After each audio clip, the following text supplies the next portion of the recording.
What's going on, everybody? We are live. I'm a few minutes late. I apologize. I see Roel's already in here. Roel, what's up, ma'am? D-Lynn, what's going on? Great to see you. You can see I'm in a different set this evening. We're going to let a few people come in. All right. Who's with us tonight? What's going on? Let's see. It's weird. I'm not actually Tom Rogers. You can see he's on his way. We're gonna be in the same spot tonight. It's my mother's birthday, so I'm in here to celebrate with her. She's in the background, working on the set. Carol, what's up? What's up? Are we not on YouTube? Let's see if we are live. I'm gonna make sure. Roel, are we okay on YouTube? What's the deal there?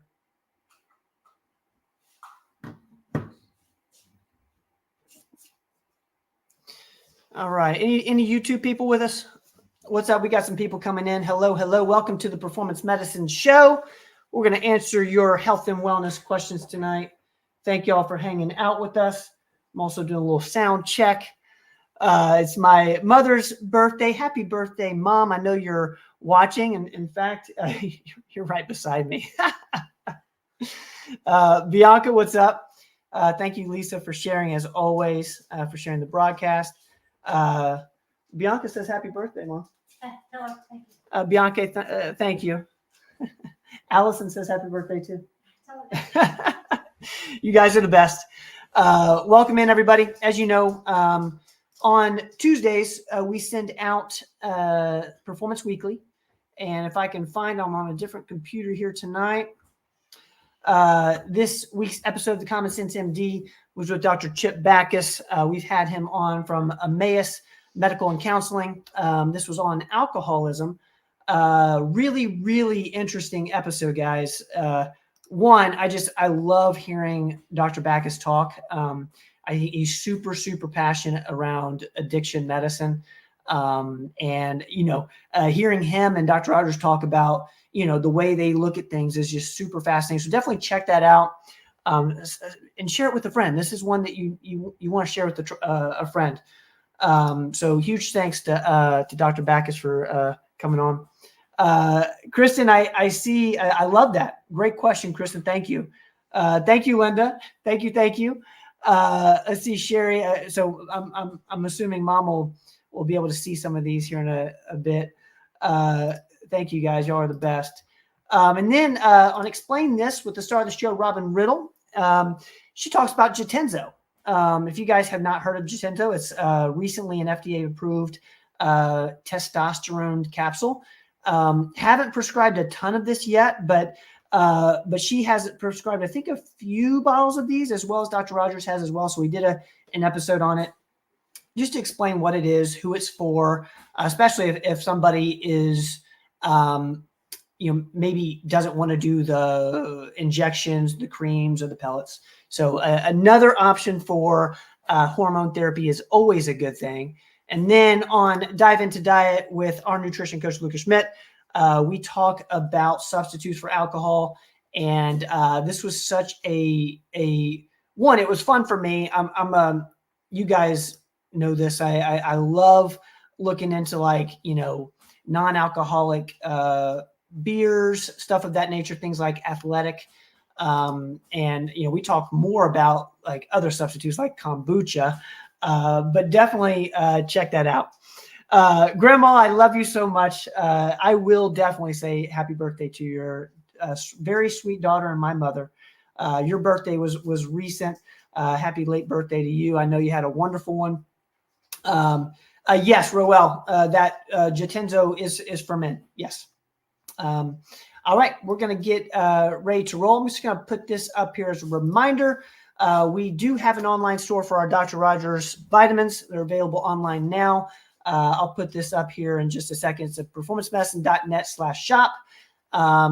Be sure to check that out. We're still working on the shop. I know it's not exactly where we want it yet, but they are available. So if you do want any of the Dr. Rogers formulas, they are online, and Katie's doing an incredible job of quickly turning around those orders and getting those shipped out. I believe one came in a couple hours ago, and it's already in a truck somewhere, I'm sure.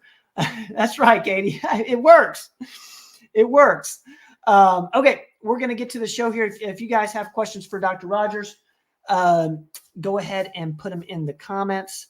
There he is. I'm over here. There we go. Yes.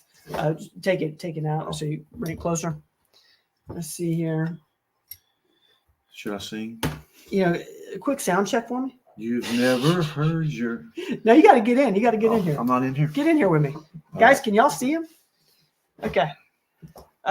Mom, shoot me a text. Let me know how we look. Or do we look okay?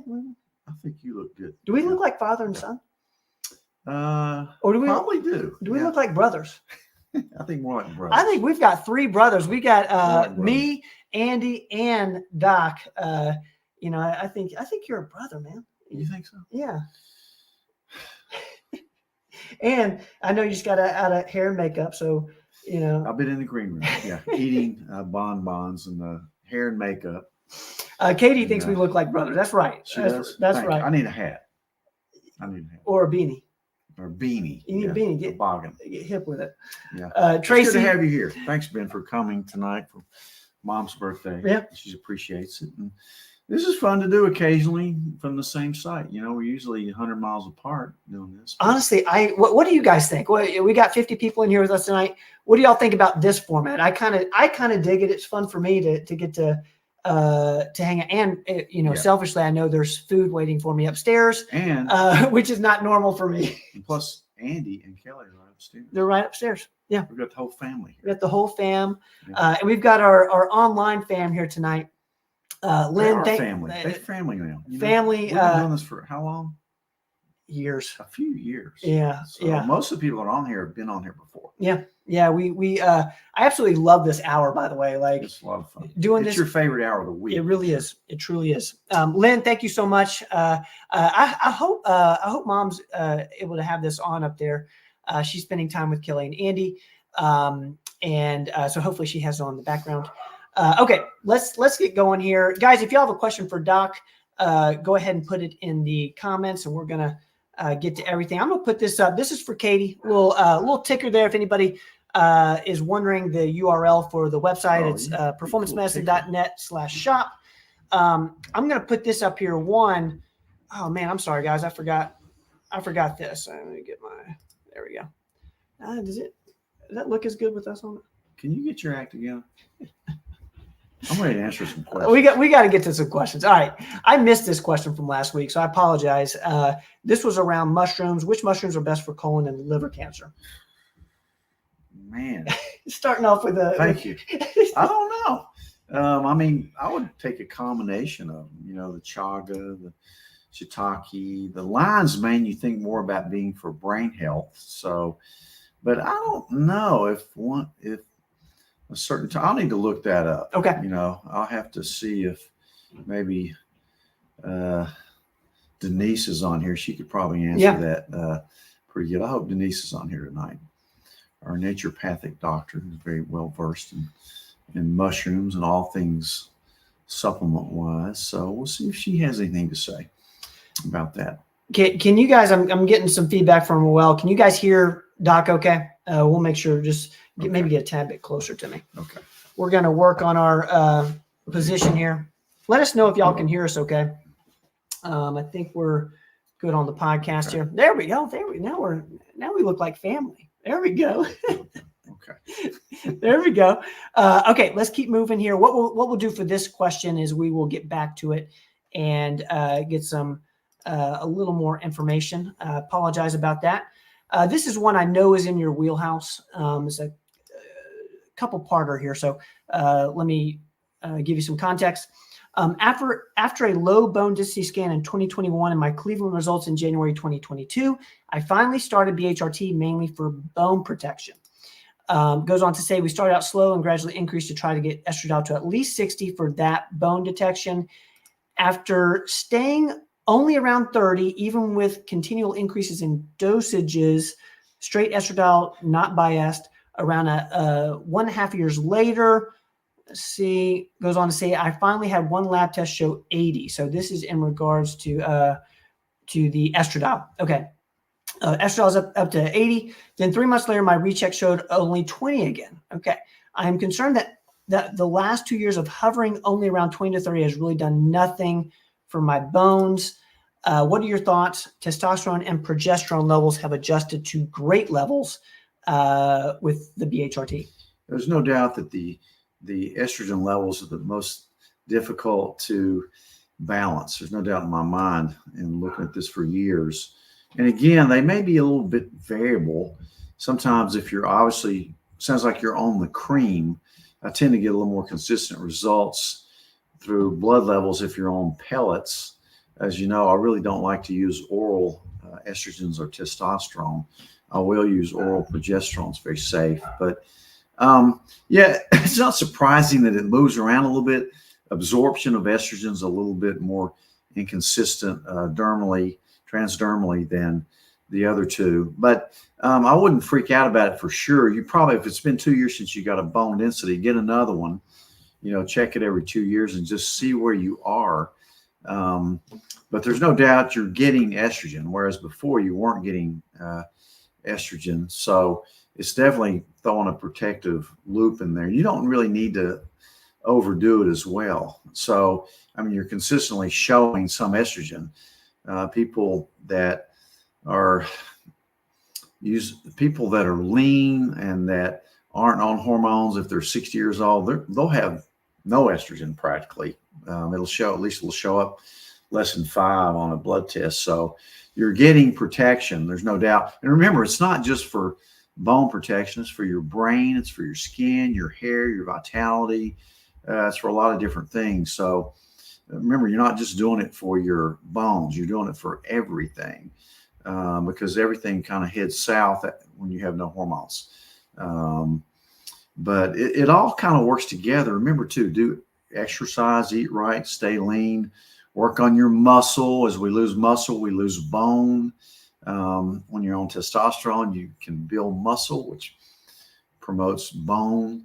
So look at it all. Don't freak out. Get another bone density test and see what it shows. And you might even consider doing pellets just to see what your levels are.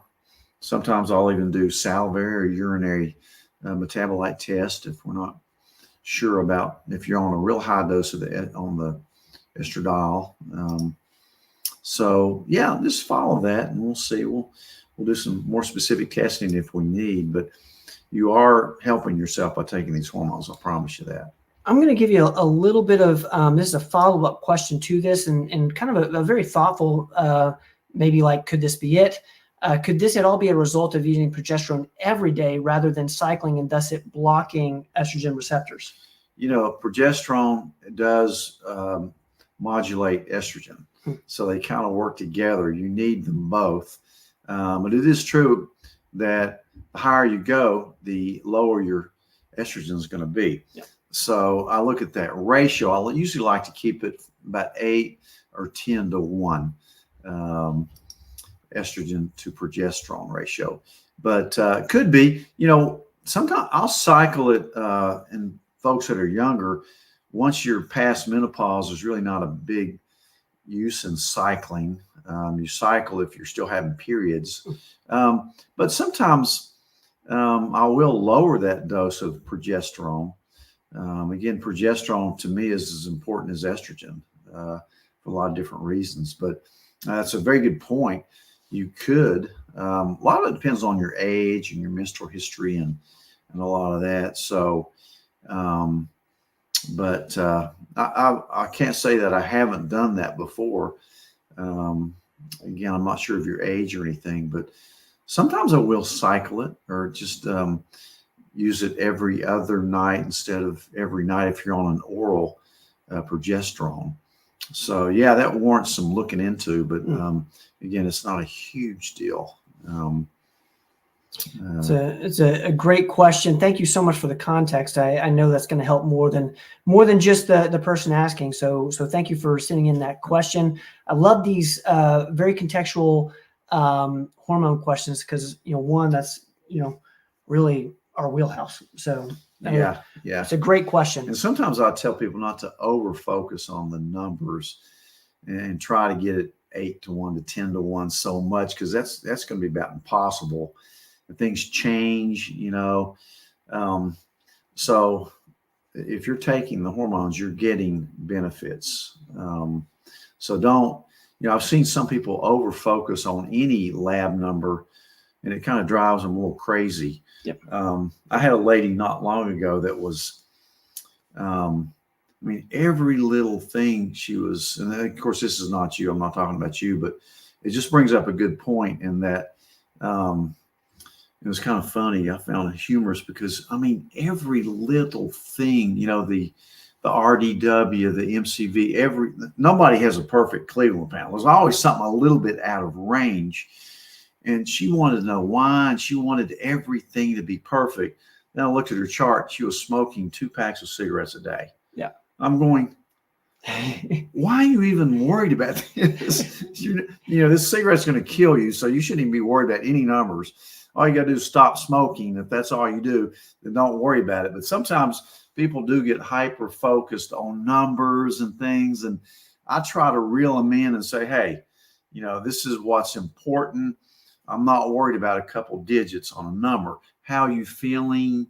What's your next Cleveland? And maybe your bone density scan looks like, things like that. So don't get overhyped on things and take it too far an extent. By the time you're worried, it's causing you all this stress, and you might consider doing nothing. Sometimes I'll tell people that are on 100 vitamins and supplements and medicines, and they never feel good. And sometimes I'll say, just stop everything. Just stop everything you're taking. Save yourself a lot of money. Eat right, exercise, get a good night's sleep. Please get your stress levels down. You'll be ahead of what you're doing now. Yeah. So you understand what I'm saying? Yep. I'm getting on a platform again, which I tend to do a lot. But so don't get over focused on. No, I love that you said that. And one, I see Lynn's got a great question around the Cleveland. I see Rich is in here as well. Thank you, Rich, for that question. I think even myself, I noticed that we can get so caught up in everything needing to be right, but it's really what you're saying is like get the main stuff right. And if there's like a glaring, that's why you talk about weight loss a lot. And sometimes I tell people, I go, are you having fun?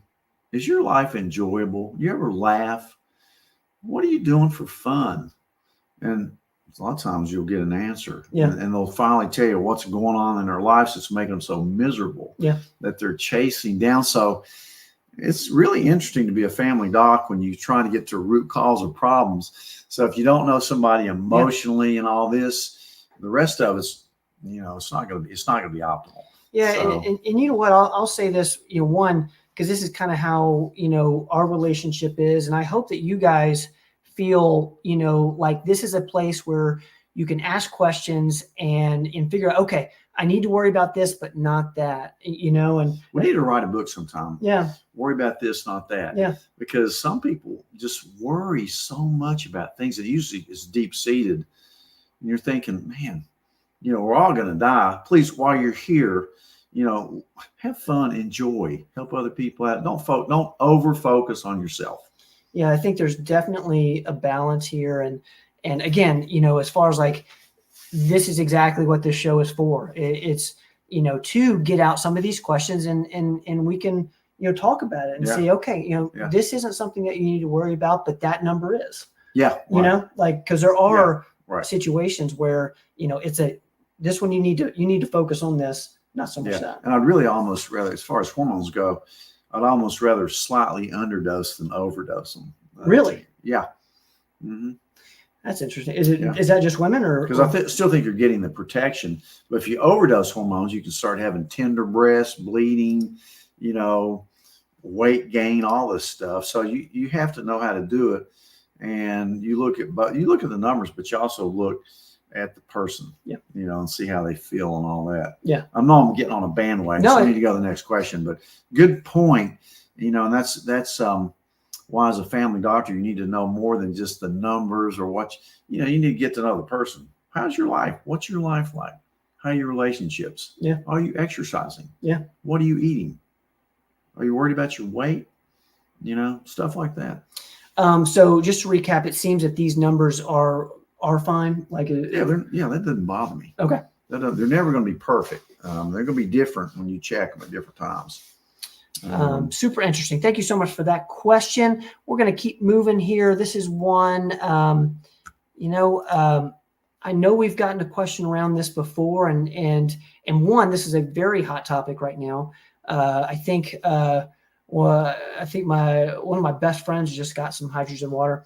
Wondered what your thoughts are on hydrogen water. Is there really benefits to it? If so, what should you look for when purchasing it? I know you're hearing this from I people. don't know yet. Yeah, I think we looked at that last week or a couple weeks ago. But yeah, that's kind of the hot new topic. You know, whether you get more oxygenation from it. I have no idea on which brands you should look for. It's kind of just a new thing. When I read some of the reports about it, it looks pretty promising. Yep. But the jury's out. You know, you always try to wonder, you know, is somebody trying to make money off of it? Does it really work? So I'm afraid to endorse it unless I've tried it myself and actually have some more data to look at. So I'm not going to tell everybody to run out and get it. I think does Katie do that now? Maybe Katie, if she's on here, maybe she has a comment or two. But. Katie, are you okay? Here we go. Katie seems I have an Echo GoPro, so I'm assuming this is this is a hydrogen bottle. Okay. Katie, are you noticing anything? Like, is it? I think you've gotten that within the last couple of weeks. I've noticed she's 2 inches taller and can jump a lot higher. Yeah. When I say do something, she jumps a lot higher. Quick too. No, I've heard good things about it, and it's going to be interesting to see kind of where that goes. Because one thing I know is, like, you know, you could change your tune if you start using it and notice the difference. Yeah.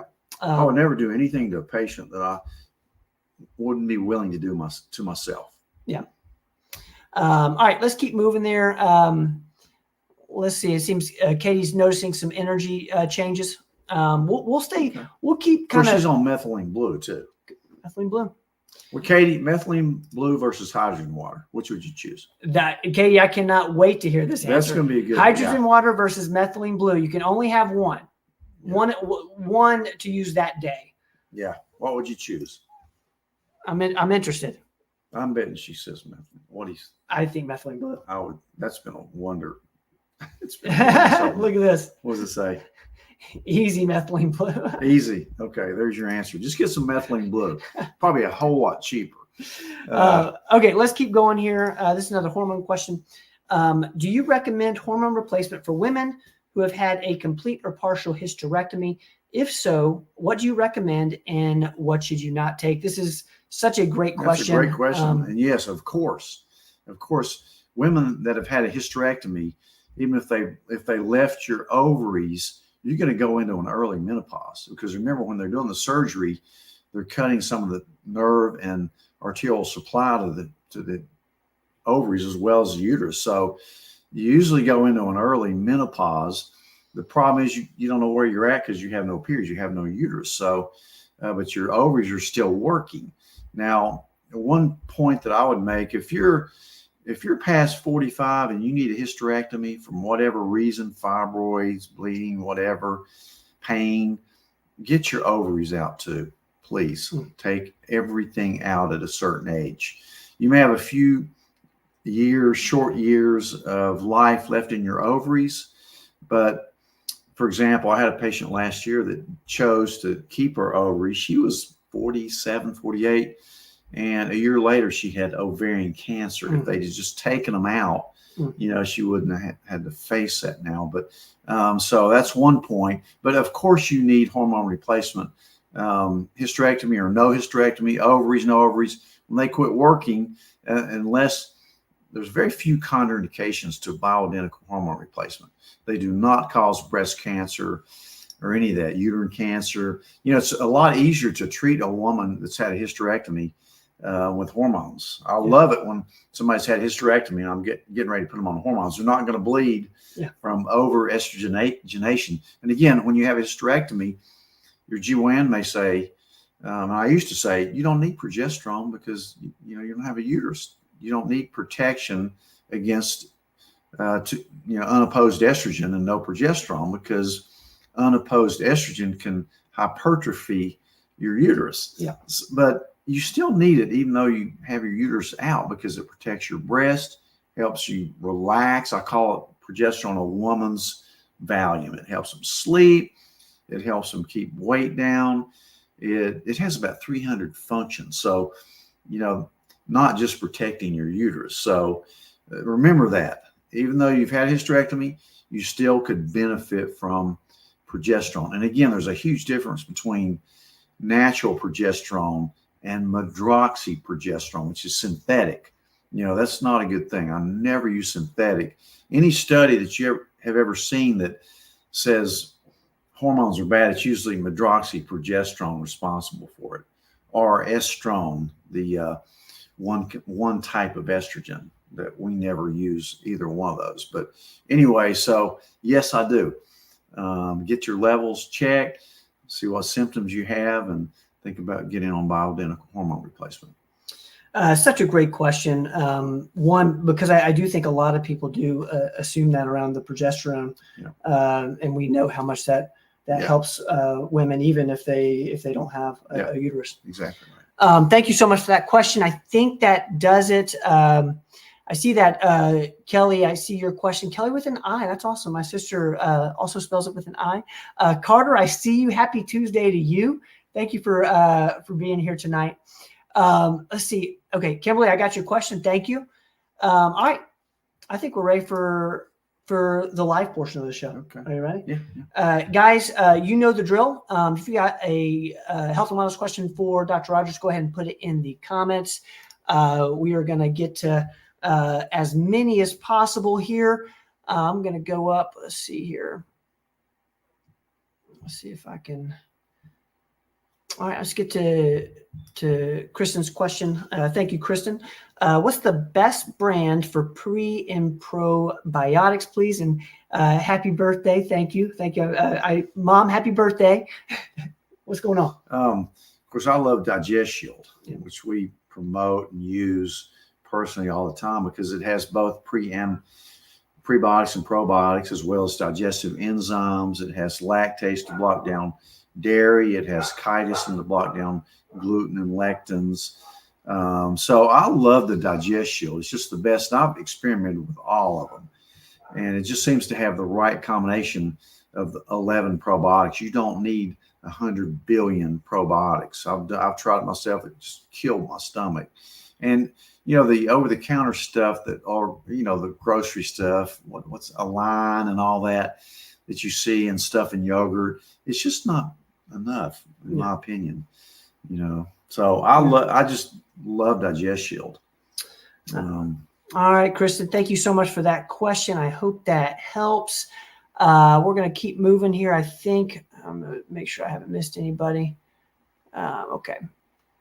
Let's get to Stan's question. Stan, thank you for this. The Cleveland questions are so helpful to so many people. I know that it's better to fast for a Cleveland test, but working day shifts, will that throw test results off if you eat and come in and No. after you work? That's awesome. Great question. No, I like, it's a good question, because I see that every day. Yep. As long as we know when we're interpreting the results for you, whether you ate or not. As a matter of fact, sometimes I really prefer a non-fasting lab.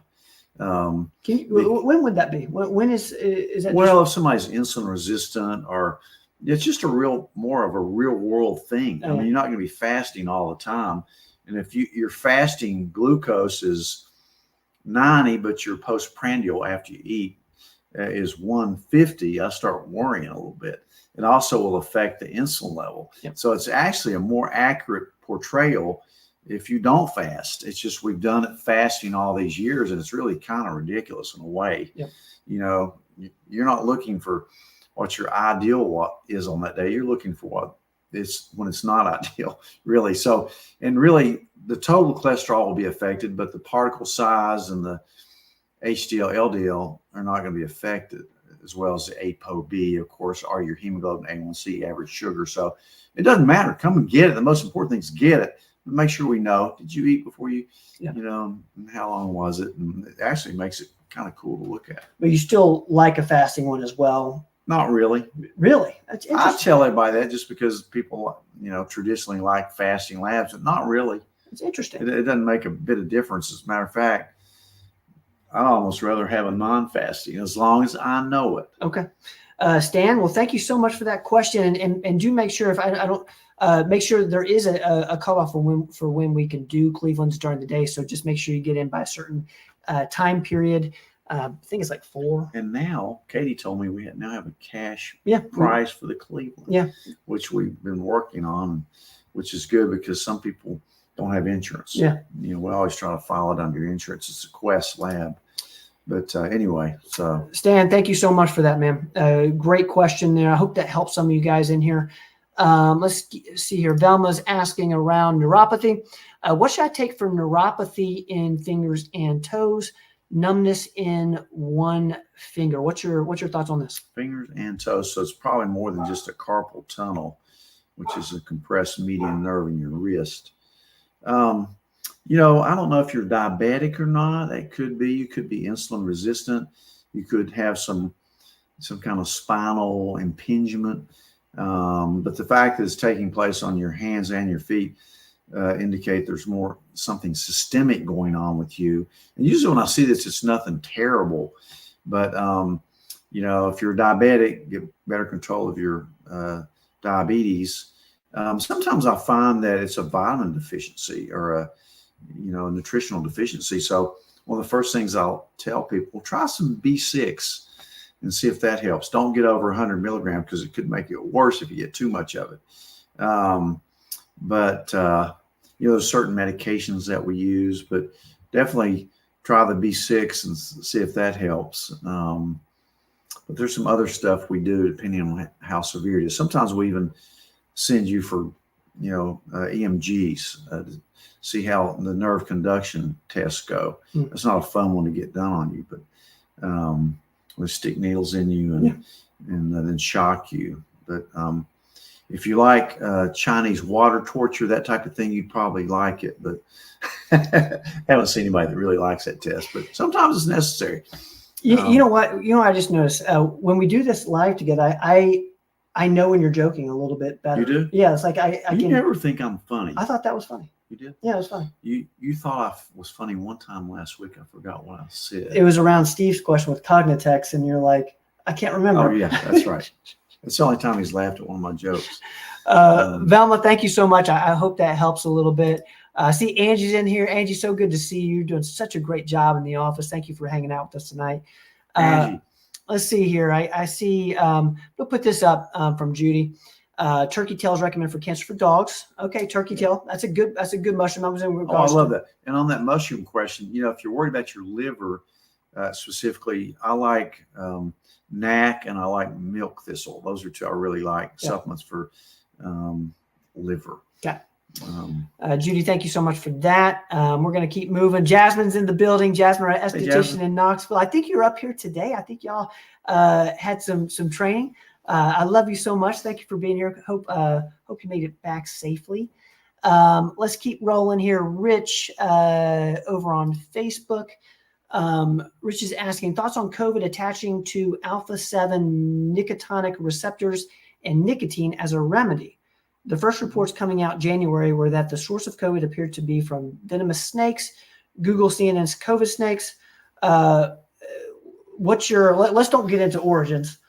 Yeah, I've seen that documentary. I didn't know what to make of it. But yeah, there's been some good reports on nicotine. Yep. Really, if you go back and look at my podcast on nicotine, you'll find out that nicotine is not a bad thing. It's actually kind of a good thing. It's just when it's in a cigarette, it's a terrible thing because of all the tars and resins and all that, the carcinogens. But nicotine in itself has a lot of good properties to it. And there's been some studies that show that it may be beneficial for, you know, when you have COVID, post-COVID, we certainly, tell a lot of people to get on patches, and some people even vape it, without any of the other harmful stuff in it. But nicotine is great for your brain, may have some protective effects against Alzheimer's and Parkinson's, and it definitely makes you more alert. Yeah. That's why people smoke cigarettes, because they get more alert. I guess I've never smoked a cigarette, and I wouldn't, don't want to, but the nicotine in it for some people is not a bad thing. It's actually a performance enhancing drug. Yeah, is what it is. So that's a great question. Good thought. Rich, thank you so much for that. Amber, our RN and injector in the West Knoxville Hey, office is in here. I hope you're doing wonderful. Hope the twins are with you. We don't want to get into the COVID snakes, because we don't want to be kicked off again. Yeah. We got to stay away from that, Rich. We gotta be easy. Okay, let's keep going. Let's get this from, let's see, from D-Lynn. Just want you to know I had blood work this week. My A1C went down from 5.9 to 5.6. The berberine is working. Yes. Awesome. Triglycerides down from 409 to 190. Has to be the omega-3s. That's incredible. Yeah, that is fantastic. And, You just went from pre-diabetic to normal. So bad is up, good is low for the cholesterol. Okay, so that is something to work on there. Thank you so much for putting that in there, D-Lan. We love this one thing. We got a crew with us tonight. We do this every Tuesday, 7 to 8. We love to celebrate wins. So if you have a win, let us know. D-Lan, thank you so much for putting that in there. It's super encouraging for everyone in here. So thank you. This is from Lynn, another Cleveland question. Let's see here. How often can I do the Cleveland test? It's been almost 3 years since I did that. Also, can it test prolactin levels? I am menopausal and prolactin level stays between 50 and 100. What's your thoughts on this? Yeah, you can get it. I usually recommend it to healthy people yearly. But one thing I found out since I went on Medicare 4 or 5 years ago, that I can get it twice a year covered by my Medicare. So that's what I do. But definitely once a year. Yeah, you're definitely due for one. So pop in and get one.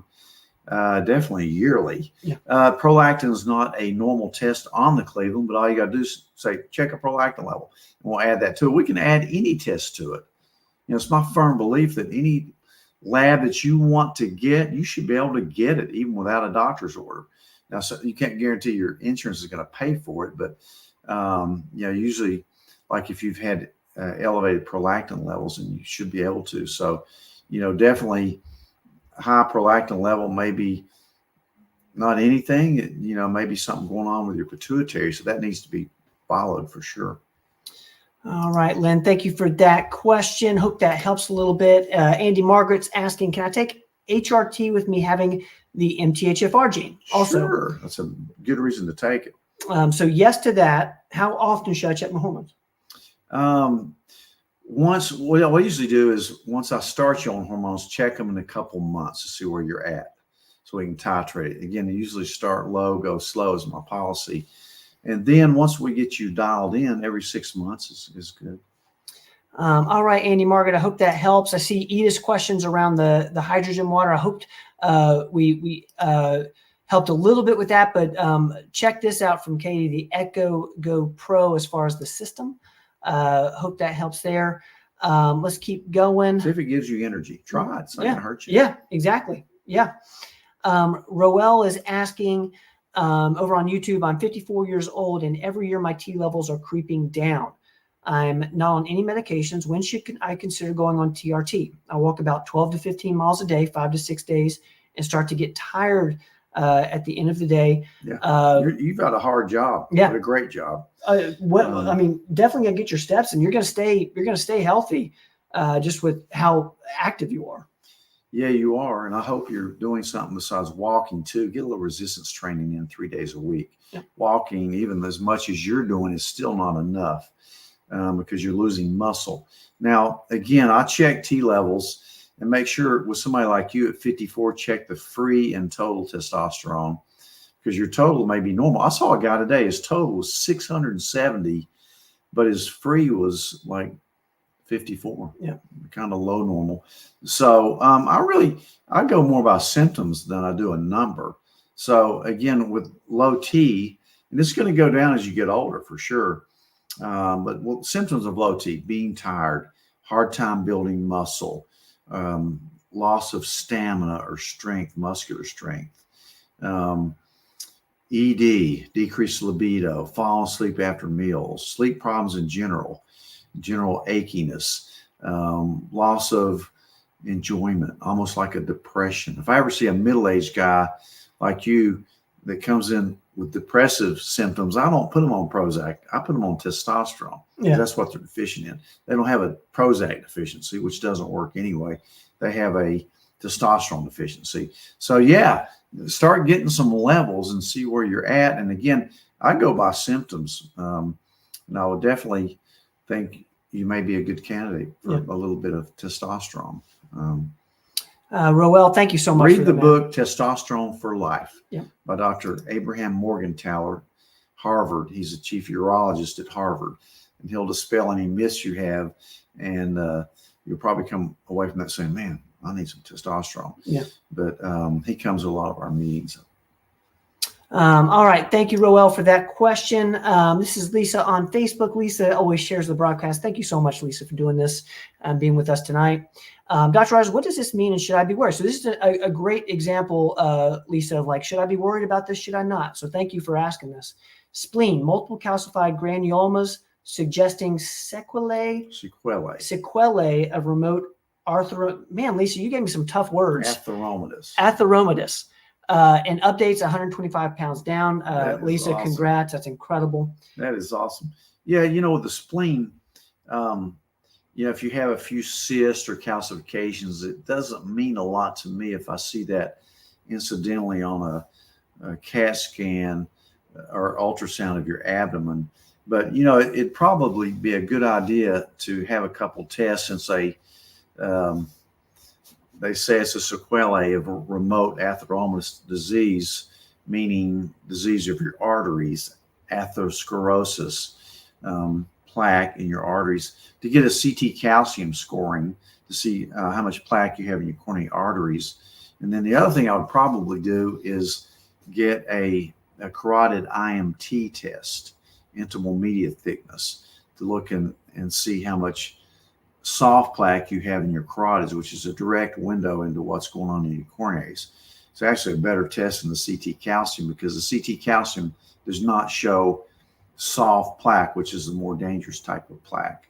And I'd also consider taking an 81 milligram aspirin every day and looking at all your other risk factors. Get a Cleveland panel, and it's probably nothing to freak out at all. It's probably an incidental finding. But make sure your blood pressure is good. You don't have diabetes. I mean, you're doing the best thing you can do by losing the weight. Lisa, congrats on the weight loss. That is so amazing. Keep up the good work there, and thank you for this question. That's a great question. If you're losing weight through the GLP-1 or the GIP, Ozempic, Mounjaro, Zepbound, Wegovy, then stay on it. Stay on the lowest dose that'll keep you at your desired weight, and just don't get off of it. What they're finding is 90% of people that get off of it gain 2/3 of the weight back. So again, it's not your fault. It's a metabolism problem. Yeah. So to maintain that weight, think about staying on that. Again, you can always somebody's trying to call me, but you can always change your diet and exercise, which is essential to your lifestyle. And sometimes it doesn't have a lot to do with your weight, though. Yeah. And certainly what you eat does. Exercise, no, but it's good for you. So consider that, and congratulations. Thank you, Lisa, for the question. Let's get to Mark over on YouTube. Hello to our YouTube fam. Question: are you familiar with Curaderm, a treatment for malignant and pre-malignant skin lesions? Goes on to say, because some context, there have been some studies suggesting positive outcomes in certain cases. However, the scientific evidence supporting Curaderm's effectiveness. What's your thoughts on this? Yeah, I have heard about that. It's something that they use. It's a cream that they use on skin cancers, but also I think gets rid of either seborrheic keratosis and actinic keratosis, which those are precancer. Seborrheic is not. But it's kind of like, it's not mainstream yet, like 5FU. Yep. Like I treat my face with every year to get rid of those precancerous and Yeah. probably even some skin cancers on my face and arms that I've already had 3 squamous cells removed, one on each arm and one on my back. Through sun, sunburn, not sunshine, sunburn. Sun is actually good for you. Having a tan gets demonized. It's actually good to get sun. Just don't get burned. But yeah, there's been a lot of great reports on Curaderm. I don't know who carries it right now or how much it is, but I mean, they've even seen some results with melanoma with that. So, which is kind of amazing, really.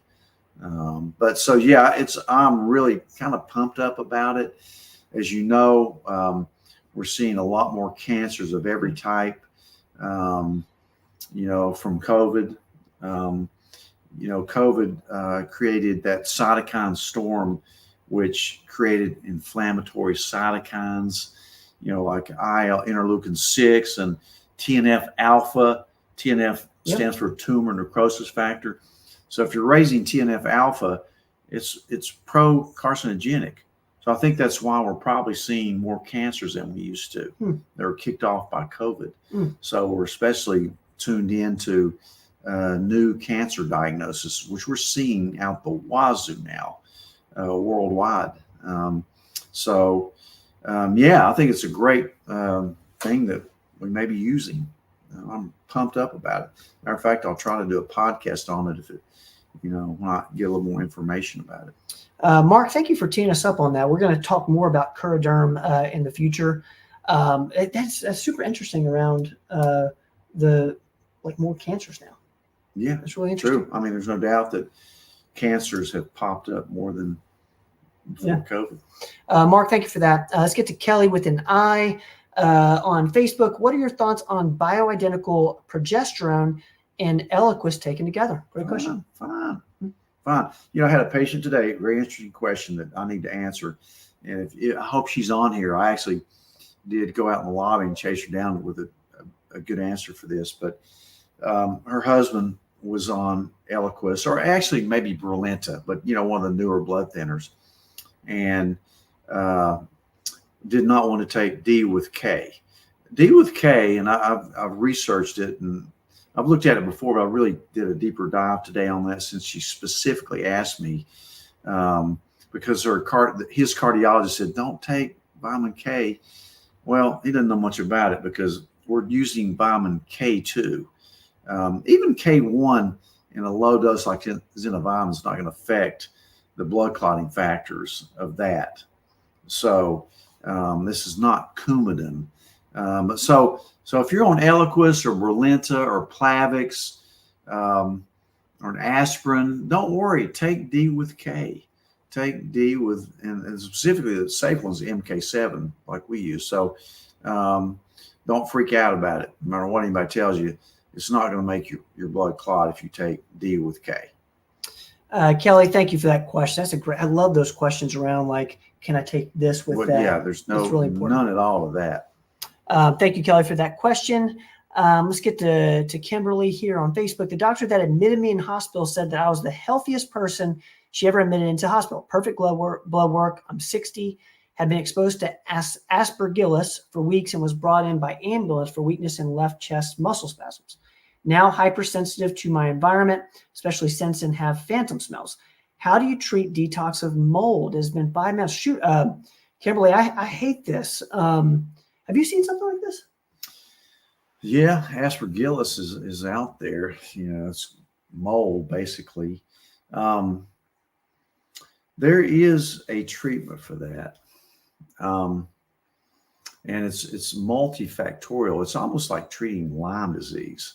Your body gets sensitized to it, and it may not even be that's causing the autoimmune reactions that you may be having.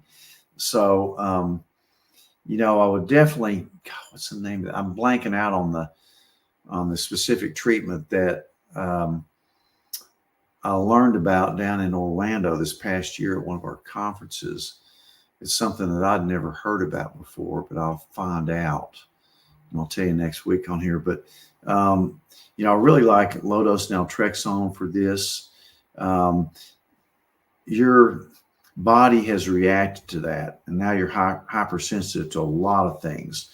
So we've got to really calm it down a little bit.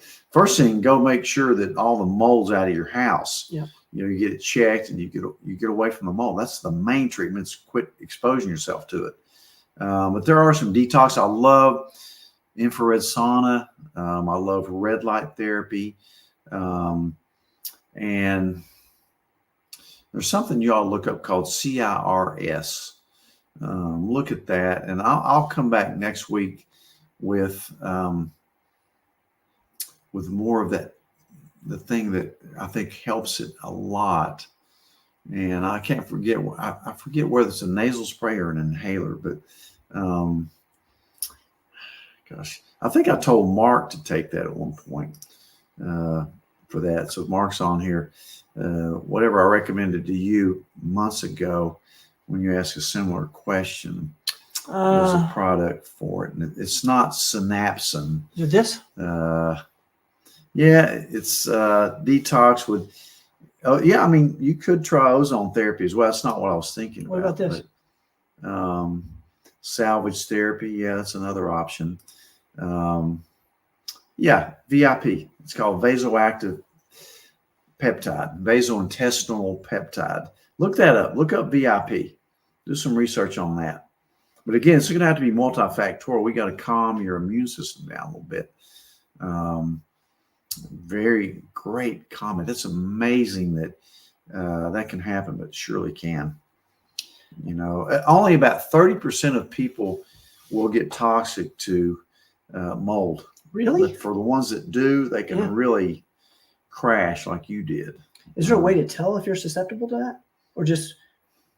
If you have a lot of allergies and you're sick all the time, tired, brain fog, breaking out, urticaria, you know, it may be mold toxicity. Yeah. You know, something no doctor likes to see in because they don't know much what to do about it. And sometimes we end up sending them to specialists like allergists. They even hate to see it coming in. But anyway, try that. Look up VIP. Kimberly, I hope that helps. I think it's a nasal spray. But I hope that helps a little bit. thank you, Mark. Yeah, Mark, thank Mark's you for a putting smart dude. Mark's a You ever smart notice dude. Mark is a smart dude. That's a smart dude. You know who else is smart is Heather's in here. Like you guys are amazing. Any sort of suggestions that you guys have or seen that This is a forum. this is like, if you guys have seen something that's worked for you, put it in here because we want to know for one, and it's going to help out, you know, all the people that are in with us live and those that listen to this on the podcast. Okay, let's keep going here. Thank you, Carter, for answering Kimberly's question about the office locations. Let's go to Ronnie.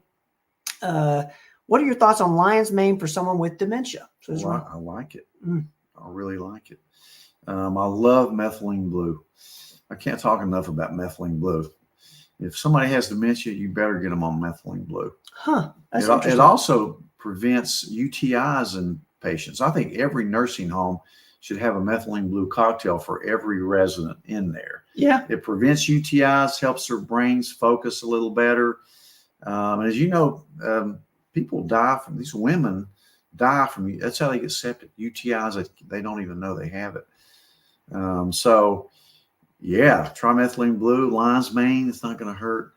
And there's a lot of stuff that is going to help that in the future that we're going to know about that, the way to turn people around a little bit. But methylene blue. Ronnie, I hope that helps. Thank you for putting that in there. Let's get to Betty here. Do you recommend one capsule of Digest Shield at each meal? Good question.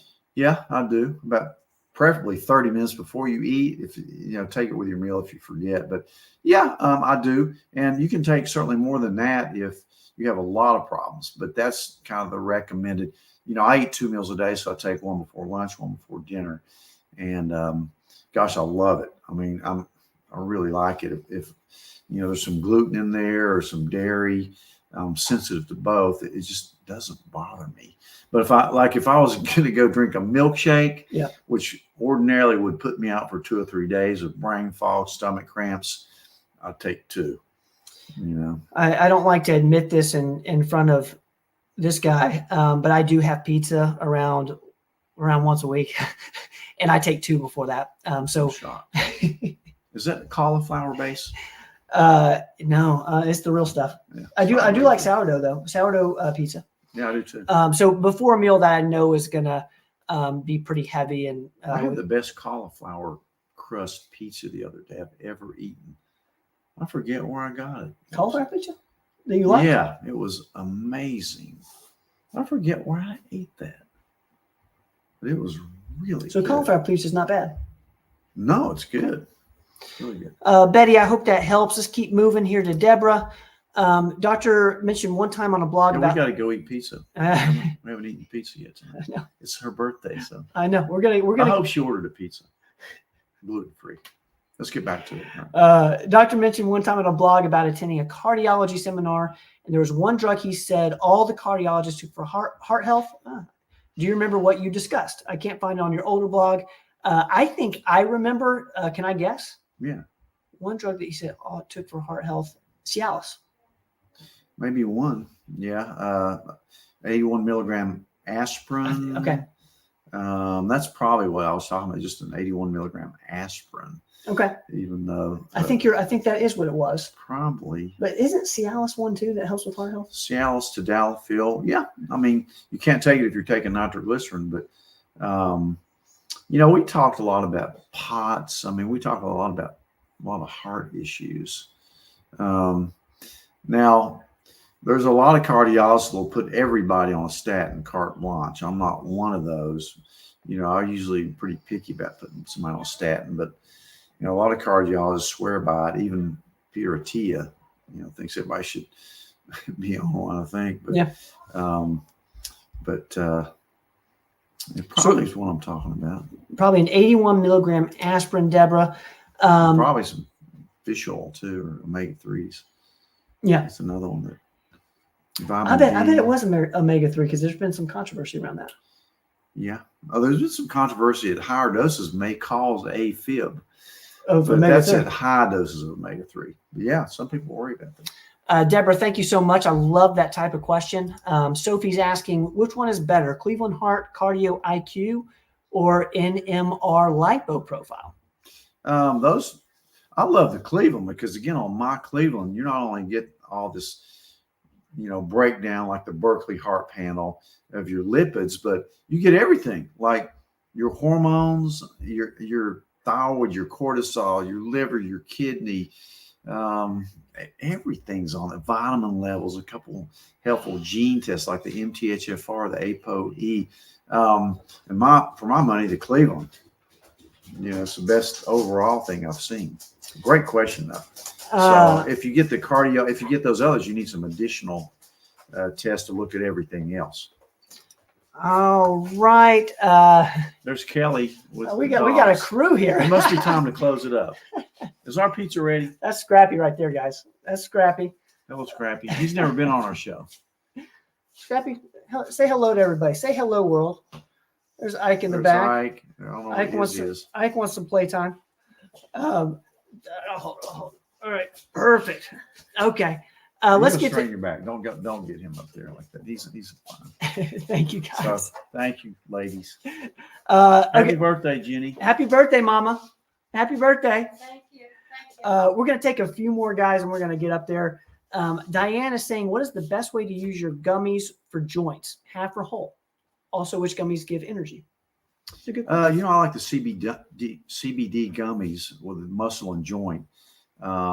Take a whole. With a half, if you're needing sleep and you're taking like a Delta or something, which I don't like myself, but some people love them. Take a half if you're doing that for sleep, but just take a whole gummy for the joint. The muscle and joint one's the one I like.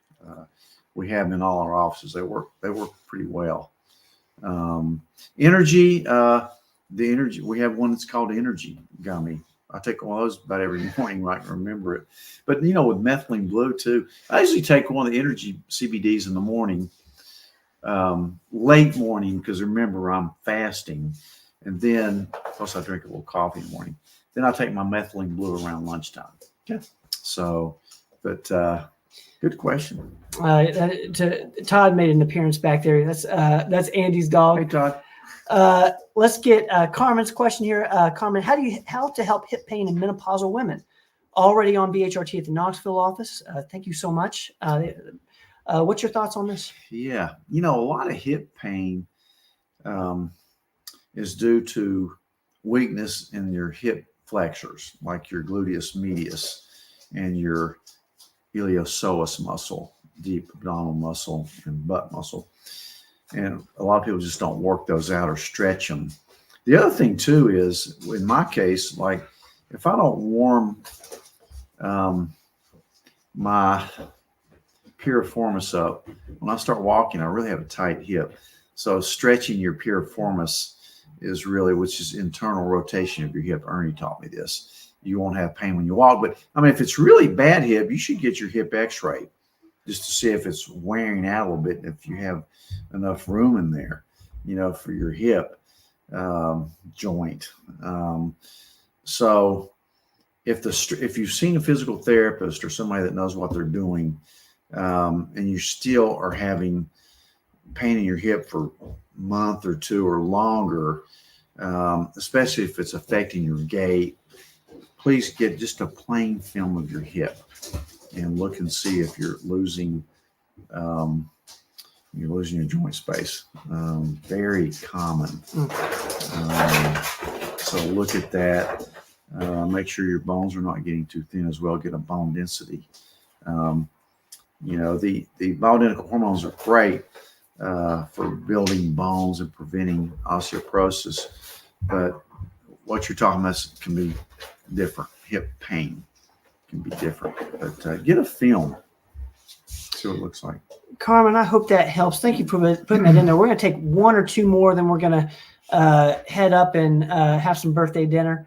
I want to put one. I want to say, NY Debs, we're praying for you. Thank you for being here tonight. I'm going to get this up from T-Mac here. I've been taking Digestial for months. Is there another probiotic brand you recommend if I give it a break for a month or two? What's another one? Maybe if they want to take a break. God, there's so many out there. Trying to think. I think Now has a pretty good one. Thorne makes some good products. Again, play around with them a little bit. You really don't need, in my opinion, over 25 billion CFUs in one of them.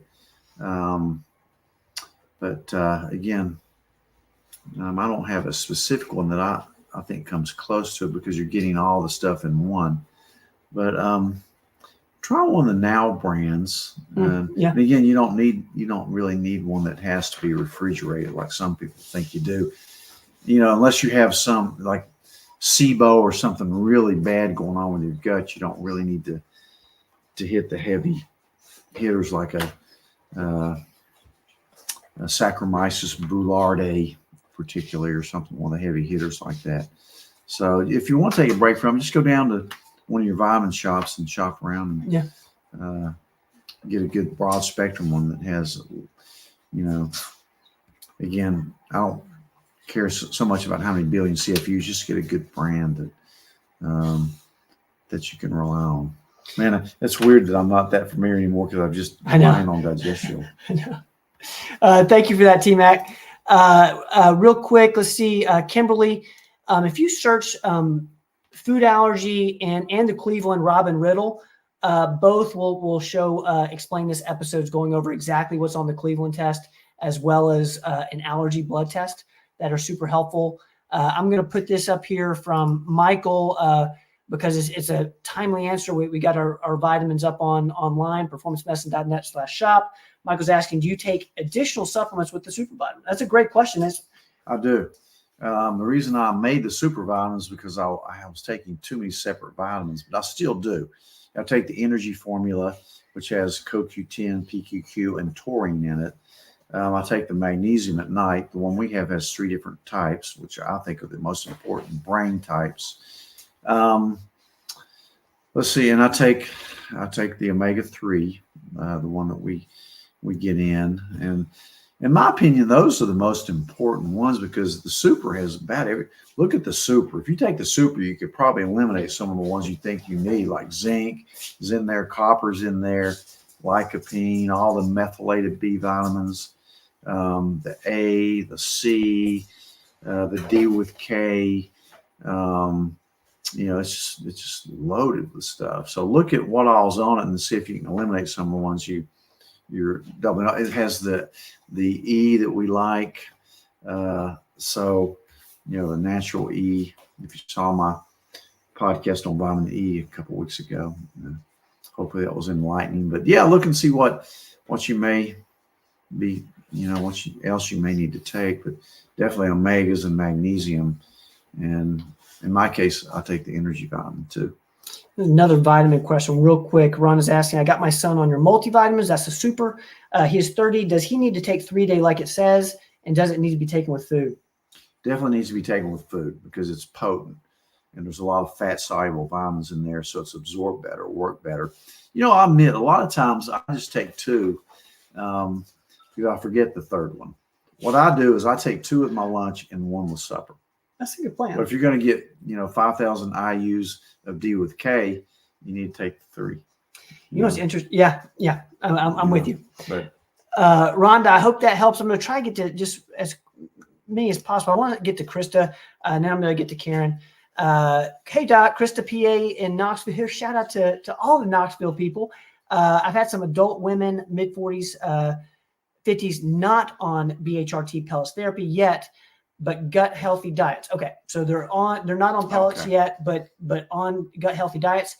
You think this is mostly lack of estrogen /P4/testosterone causing it?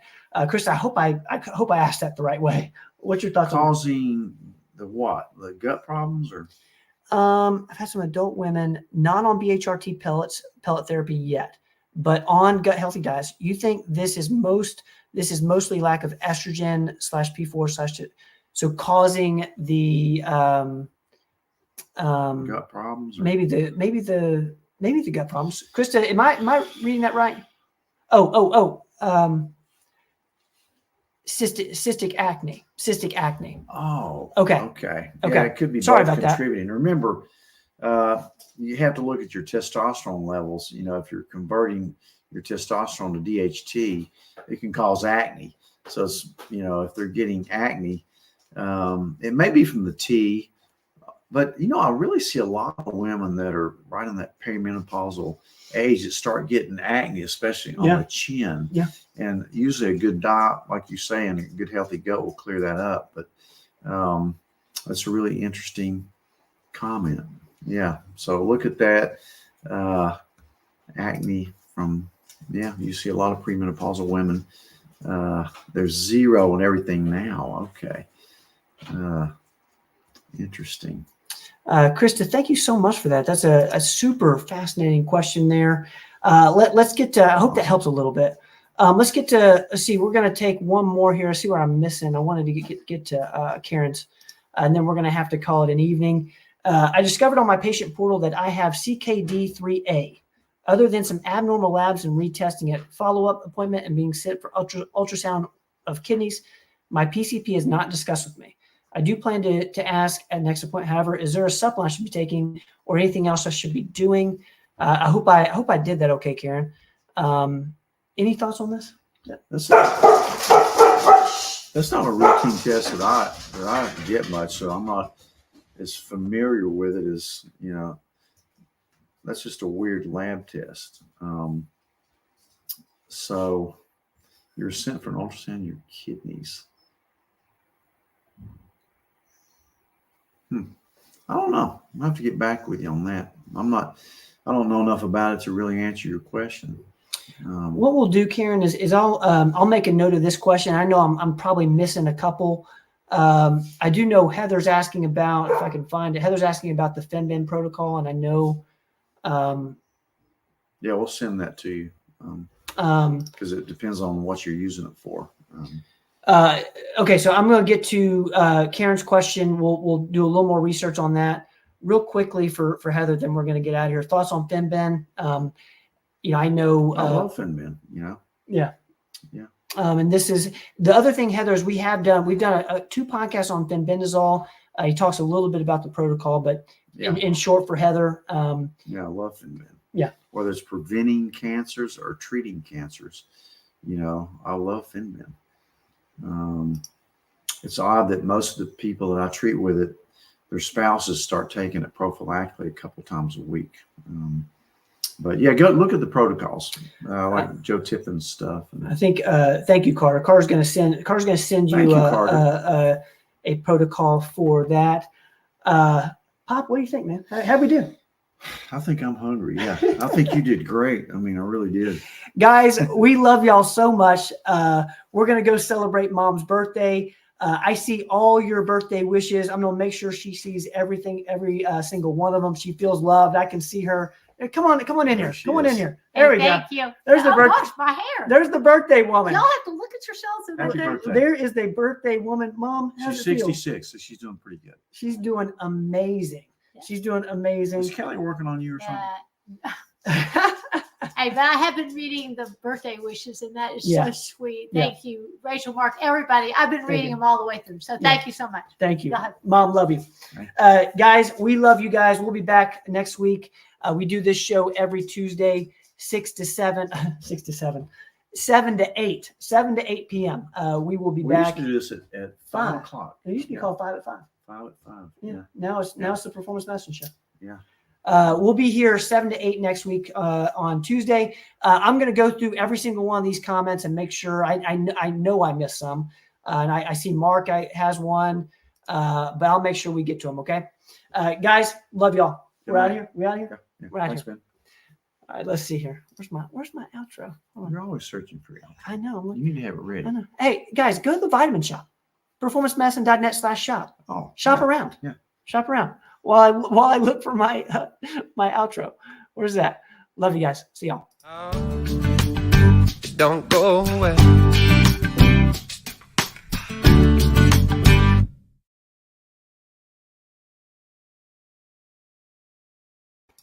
We're still live. Yeah. We're still live. Hey guys, we can't end the show. We can't eat something we can't eat. I'm hungry. I used to eat before the show, but tonight with the birthday. I know. We're gonna go eat, guys. We love you. We can't figure out how to end the stream. We're technical geniuses. I know. We might just have to leave it live. Katie, where are you? Love you. We don't know how to end it. What if you turn the computer off? I don't know. I think I'll just you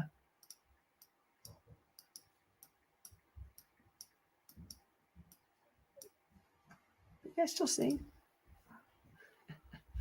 It's not cool. We're still live.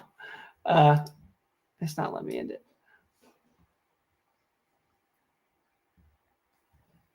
And then there.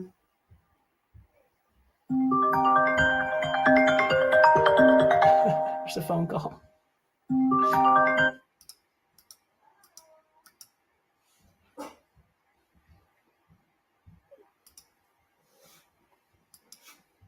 I'll meet you up there. You can stay on there.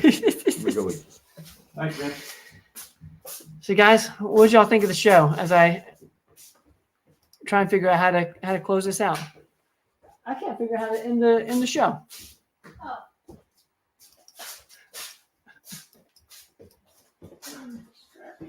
Right there, in the stream. You want it? Mm-mm.